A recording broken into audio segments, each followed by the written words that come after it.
Yeah, I did for a long time, you know. I often see this as like me as a, I know this is going to sound silly, but me as like a young lad was like deep down inside of me, you know, and had all these visions and all these dreams of what I wanted to do whenever I was older, you know, get married and have kids and have a house. And it was him inside me all along that was just smothered by like all that was going on in my head, you know, my mental health, my downward spirals of drinking and hiding away. And I did try recovery a number of years ago. I thought I could do it on my own. It did last for a short period of time, and it progressively got worse and worse. And then, of course, then I hid away more. And then there was a point I just had a mental breakdown.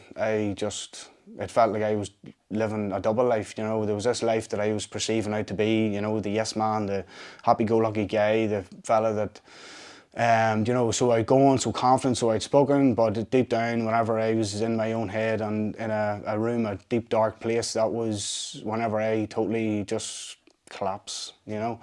As I say, yeah, there was a turning point. I was everything that I had worked so hard for, like even in my life, you know, and I mean that just like keeping a full-time job and having a family and a house. That was my basics. And there was a point a few years ago that everything was just slipping away, falling away to the point where I might never get it back. And I knew that I had to really look deep down in my soul and just drag me back out. Which was no easy task.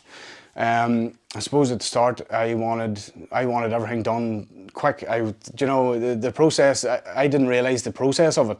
You know, which now looking back is brilliant. You know, I love the process of recovery, and even now, still attending the Venus Arc, I enjoy learning about addiction and mental health, and all, but also finding me. You know, there's a lot of things that I'm only learning over this last number of years about myself that I would have never knew. You know, and emotions and stuff like that I'm feeling for the first time, you know, like real emotions, real happy, joyous emotions, you know, about even being out for a run in the good outdoors, you know, whether it be out in the rain or like time with family and stuff like that. There are the moments that I can happily now say that I have, which is unbelievable, unbelievable.